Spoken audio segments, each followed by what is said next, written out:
Manavasi Ramaswami Iyer. In 1908, my father and I visited Arunachalam. The town was crowded as the Kartikeya Deepam festival was on. On hearing about Brahmana Swami, a saintly sadhu living in Virupaksha cave on the hill, we went there.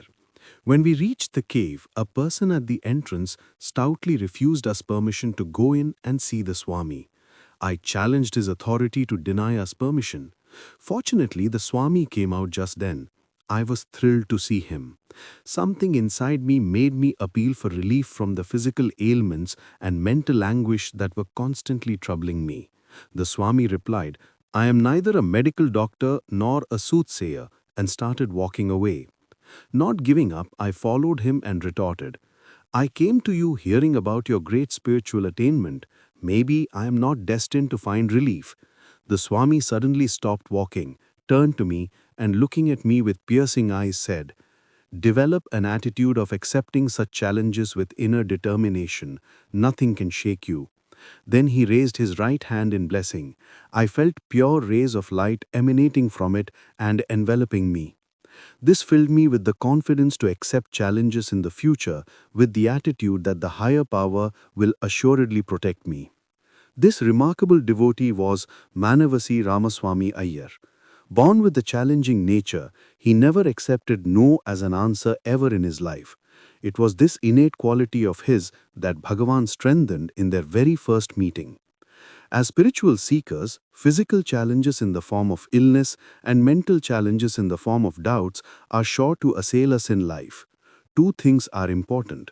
We must have the courage to accept every challenge squarely and boldly. Equally, we must have the faith that the higher power, call it Guru or God, will guide and protect us.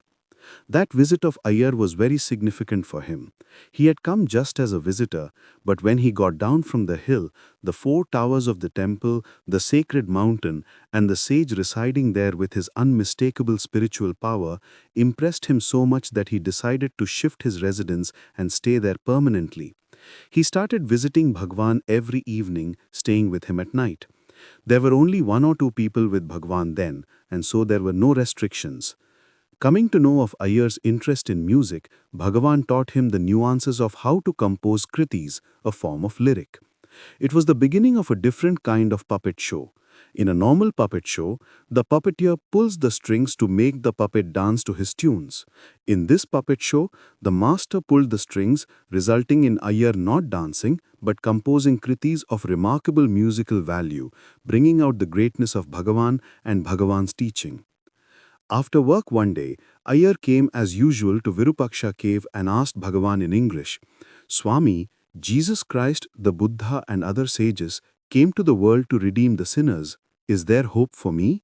Bhagavan looked at him steadily and answered, in English, "Yes, there is hope." Visibly moved and thrilled to the core with this answer, a Tamil kriti bubbled out from Iyer. "Ramana, you are my sole refuge. I have none else to turn to." This song is popular among Tamil devotees of Bhagavan to this day. One night in Virupaksha cave, Bhagavan focused his attention on Iyer for almost half an hour and he experienced a burning current entering him. His mind turned inwards and got merged in the heart.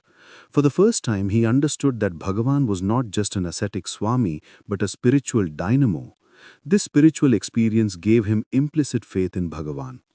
Iyer had a chronically poor digestion. When he told Bhagavan about this, Bhagavan again focused his eyes on him. Iyer immediately felt his brain cooling down. Within a few days, in celebration of some festival, Echamal brought many varieties of rich food and sweets made of ghee and sugar for Bhagavan. Bhagavan, who always shared his food with anyone around, told Echamal to call Iyer. Apprehensive because of his dyspepsia, Iyer declined and told Echamal, "Please ask Bhagavan to forgive me. I cannot eat such rich food." But Bhagavan insisted, saying, "Come, share it with me." Obeying Bhagavan, he ate the food without any further thought. After this, his chronic dyspepsia completely disappeared. His gratitude to Bhagavan for curing him came out in the form of his second song, "How do I express my gratitude for the cure graciously bestowed on me?"